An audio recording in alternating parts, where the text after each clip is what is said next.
జగన్పై దాడి విషయంలో వైసీపీ నేతలు ఒక్కొక్కరు ఒక్కొక్క విధంగా స్పందించారు. ప్రభుత్వ సలహాదారు Sajjala Ramakrishna Reddy air gun catapult అయ్యుంటుందని వ్యాఖ్యానించగా, భరత్ తోపుదుర్తి మాత్రం ఎయిర్ గన్ అని చెప్తున్నారు.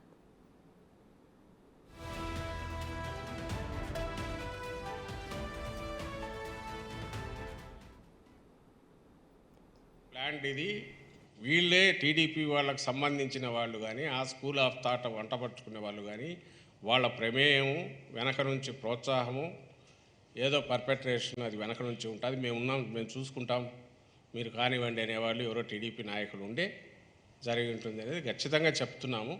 ఎందుకంటే ఆయన మీద అటాక్ చేయాల్సిన అవసరం కానీ జగన్మోహన్ రెడ్డి గారి మీద వేరే ఎవరికి కనపడట్లా.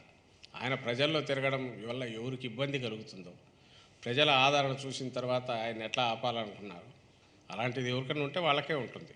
నీ ప్రమేయం లేకపోతే మాకు సంబంధం లేదు బాబు అని దండం పెట్టి ఆయన స్పీడీ రికవరీ అంటే బాగుంటుంది. దాన్ని దాటి వీళ్ళు మాట్లాడుతున్నది చూస్తే ఇంకా అనుమానాలు పెరుగుతాయి.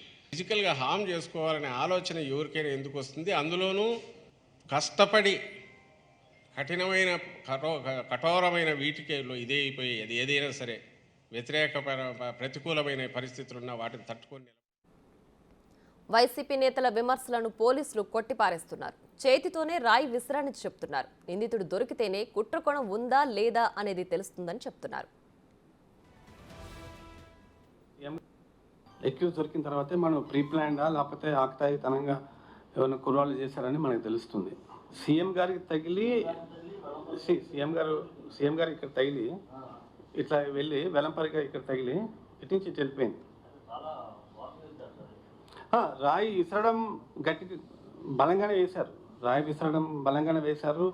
అంటే ఇట్స్ అన్ఫార్చునేట్ ఇన్సిడెంట్. బట్ అది పొరపాటున టెంపుల్ రీజియన్లో కానీ, లేకపోతే ఇంకేమన్నా టెంపుల్ దగ్గర కానీ, లేకపోతే డైరెక్ట్ ఐ తగలడం కానీ, లేకపోతే హెడ్ ఉంటాయి కదా సెన్సిటివ్ ఏరియాస్ తగిలితే ఇంకా చాలా ప్రమాదం జరిగింది. It's a totally unfortunate incident. Should have happened. అంటే మేము ఇంత బందోబస్తు పెట్టి ప్రికాషన్స్ జనరల్గా మీరు చూస్తుంటారు. ఇంతవరకు we take lot of care. We visits అంటే చాలా జాగ్రత్తలు తీసుకుంటాం. అయినప్పటికీ జరగడం అనేది ఇట్స్ ఏ అన్ఫార్చునేట్ ఇన్సిడెంట్. నిందితుడి కోసం ప్రత్యేక దర్యాప్తు బృందాలను నియమించినట్లు సిపి చెప్తున్నారు. వీడియో ఎవిడెన్స్లు పరిశీలించగా రాయితోనే దాడి చేసినట్లుగా పోలీసులు చెప్తున్నారు. సీఎం జగన్కు తగిలిన తర్వాత ఆ రాయి ఎమ్మెల్యే వెల్లంపల్లికి తగిలినట్లుగా గుర్తించారు. ఘటన జరిగినప్పుడు ఆ ప్రాంతంలో 6,000కు పైగా జనాభా ఉన్నారని పోలీసులు అంటున్నారు.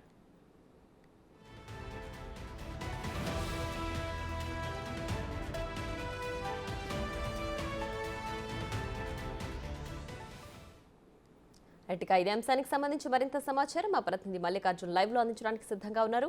మల్లికార్జున్, చెప్పండి. అయితే ఇప్పుడు జగన్ కి తగిలిన రాయి పోలీసులు రాయి అని చెప్తున్నారు. వైసీపీ నేతలు మాత్రం అది క్యాట్ బాల్ లేదా ఎయిర్ గన్ అని చెప్తున్నారు. సో దీనిపైన నిర్ధారణ వచ్చిందా? ఏదైతే శనివారం నైట్ జరిగిన ఘటనపై కూడా వైసీపీ నుంచి కూడా భిన్న స్వరాలు వినిపించాయి. మొదటిగా రాయితో దాడి చేశారంటూ కూడా వాళ్ళు వెల్లడించడం జరిగింది. తర్వాత రాయి ప్లేస్లో కూడా ఎయిర్ గన్తో షూట్ చేశారని, అలాగే క్యాట్ బాల్తో కూడా కొట్టారంటూ కూడా పలు రకాలమైన వ్యాఖ్యలు అయితే వాళ్ళు చేయడం జరిగింది. ఇదే కాకుండా టీడీపీ మీద కూడా తీవ్ర ఆరోపణలు కూడా చేశారు. వాళ్ళే కావాలని కుట్రకోణంతో దాడి చేశారంటూ కూడా తీవ్ర ఆరోపణలు చేశారు. నిన్న సాయంత్రం దీనికి సంబంధించి పోలీసులు కొంత క్లారిటీ అయితే ఇచ్చారని కూడా చెప్పుకోవచ్చు. ఎందుకంటే వైసీపీ నేతలు ఏదైతే ఆరోపణలు చేస్తూ ఉన్నారో ఎయిర్ గన్ కానీ క్యాట్ బాల్తో కానీ దాడి చేశారని చెప్పి ఏదైతే కామెంట్స్ చేస్తూ ఉన్నారో దానికి ఫుల్ స్టాప్ పడే విధంగా కూడా పోలీసులు కొంత క్లారిటీ అయితే ఇచ్చారు. కంపల్సరీగా మేము ఈ 4 రోజుల పాటు దర్యాప్తు ఏదైతే చేశామో దానికి సంబంధించి మేము గమనించిన అంశంలో ఇది చేత్తోనే విసిరిన రాయిగా మేము గుర్తించామని కూడా చెప్తున్న పరిస్థితి కూడా కనిపిస్తూ ఉంది.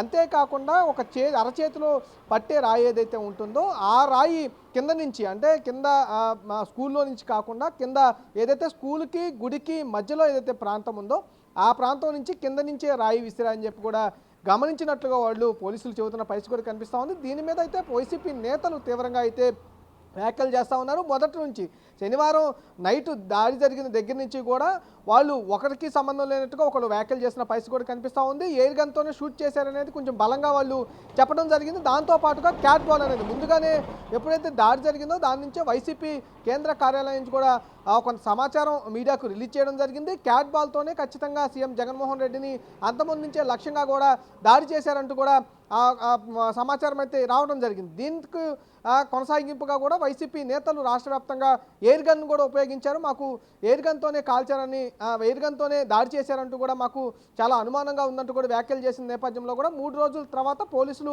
కొంత ఇన్వెస్టిగేషన్ నిర్వహించడం జరిగింది. ఏదైతే ప్రాంతం ఉందో, దాడి జరిగిన ప్రాంతం అజిత్ సింగ్ నగర్కి సంబంధించిన ఆ ప్రాంతంలో కూడా స్కూలు, గంగానమ్మ గుడి దగ్గర కూడా అక్కడున్న ఆధారాలను బేస్ చేసుకొని ఏదైతే వీడియో ఒకటి రిలీజ్ అయిందో ఆ వీడియోలో ఉన్న ఆ రాయి ఏదైతే ఫోర్స్లో వెళ్తా ఉందో దాన్ని గమనించి, ఆ డైరెక్షన్ని గమనించి వాళ్ళు ఒక నిర్ధారణకు అయితే పోలీసులు రావడం జరిగింది. వైసీపీ వ్యాఖ్యలను వాళ్ళైతే కొంచెం ఖండించినట్టు కూడా మనం దీని సందర్భంగా కూడా చెప్పుకునే ప్రయత్నం కూడా చేసుకోవచ్చు. ఎందుకంటే కంపల్సరీగా వాళ్ళు అనుకుంటున్నట్టు ఎయిర్ గన్ కానీ ఏదైతే క్యాట్ బాల్ కానీ కాదనేది వాళ్ళు పోలీసులు అయితే నిర్ధారించడం జరిగింది. చేత్తోనే కింద నుంచి దాన్ని రాయిని విసిరాదనే క్రమంలోనే వాళ్ళు చెబుతున్న పరిస్థితి కూడా కనిపిస్తోంది. దీనిపైన కూడా పోలీసులకు సంబంధించి ఇటు ఇన్వెస్టిగేషన్ కొనసాగుతూనే ఉంది. ప్రియా, అయితే పోలీసులు రాయితోనే కొట్టారు, సీఎం జగన్ కి ఏదైతే రాయి తగిలిందో అదే వెల్లంపల్లికి కూడా తగిలిందని వీడియో ఎవిడెన్స్ బట్టి పోలీసులు చెప్తున్నారు. మరి వైసీపీ నేతలు అది రాయి కాదు, క్యాట్ బాల్ లేదా ఎయిర్ గన్ అనేది ఏ ఎవిడెన్స్ బట్టి వాళ్ళు ఆరోపిస్తున్నారు? అయితే వారు ఆరోపణలు చేస్తున్నారు కానీ ఎవిడెన్స్లు సంబంధించి ఏం కూడా వాళ్ళు చెబుతున్న దాఖలాలు కూడా లేరు. వారు ఆరోపణల మట్టుకి ఇటు ప్రతిపక్ష పార్టీల పై మట్టుకి తీవ్ర విమర్శలు అయితే చేస్తున్న పరిస్థితి కూడా కనిపిస్తూ ఉంది. ఎందుకంటే మొదటి వైసీపీ కేంద్ర ఆఫీస్ నుంచి ఏదైతే సమాచారం ముందుగా వచ్చిందో, క్యాట్ బాల్ అనే సమాచారంతో కూడా ముందుగా రావడం జరిగింది. దానికి కొనసాగింపుగానే వైసీపీ నేతలు ఇటు ఎయిర్ గన్ కూడా ఉపయోగించారంటూ కూడా ముందుగా అక్కడ ఉన్న అనంతపురం జిల్లాకి, రాయలసీమ జిల్లాకి చెందిన నేత ఎవరైతే ఉన్నారో ప్రకాష్ రావు, ఆయన వ్యాఖ్యానించడం జరిగింది. ఆయనకి కొనసాగింపుగా ఇటు వెల్లంపల్లి ఏదైతే నియోజకవర్గం, సెంట్రల్ నియోజకవర్గ అభ్యర్థి ఎవరైతే ఉన్నారో వెల్లంపల్లి శ్రీనివాసరావు కూడా సేమ్ అదే వ్యాఖ్యలు, ఎయిర్ గన్తోనే షూట్ చేశారు అనే విధంగా కూడా ఆయన వ్యాఖ్యానించడం కూడా జరిగింది. రాష్ట్ర వ్యాప్తంగా ఉన్న వైసీపీ నేతలందరూ కూడా ఎక్కువగా కూడా క్యాట్ బాల్, ఎయిర్ గన్తోనే ఆయనపై దాడి చేశారంటూ కూడా వ్యాఖ్యానించడం జరిగింది. అయితే పోలీసులు క్లారిటీ ఇచ్చిన తర్వాత అయితే ఇప్పటి వరకు వాళ్ళు స్పందించిన దాఖలా అయితే కనిపించడం లేదు. కానీ ఇన్వెస్టిగేషన్ తర్వాత ఏదైతే పోలీసులు అయితే క్లారిటీ ఇవ్వడం జరిగింది. అయితే ఇక్కడ ఇంకో క్వశ్చన్ కూడా రేజ్ అవుతా ఉంది. వైసీపీ నేతలు ఏదైతే ఆరోపణలు చేస్తూ ఉన్న పరిస్థితి ఏదైతే ఉందో కుట్రకోణంలో దాగి ఉంది, ఇది వైటీడీపీ నేతలే చేయించారంటూ కూడా వైసీపీ నేతలు అయితే ఆరోపిస్తున్న దానికి సంబంధించి పోలీసు అయితే కొంత క్లారిటీ ఇచ్చే పరిస్థితి తెలుస్తుంది. ఎవరైతే నిందితుడు, మేము ఒక నిందితుడే అని పోలీసు కూడా కొంత క్లారిటీ కూడా ఇస్తా ఉన్నారు. ఒక అతను ఈ రాయి తీస్తున్న దాడి చేశారంటూ కూడా పోలీసులు క్లారిటీ ఇస్తున్న పరిస్థితి కనిపిస్తా ఉంది. ఇందులో పంచంలో కుట్రకోణం ఉందా లేదా అనేది ఆ నిందితుడు ఎవరైతే ఉన్నారో నిందితుడిని పట్టుకున్న తర్వాత మాత్రమే తెలుస్తున్న విషయాన్ని కూడా కొంత క్లారిటీ ఇచ్చినట్టు కూడా చెప్పుకోవచ్చు. Right Mallikarjun, thanks for the updates.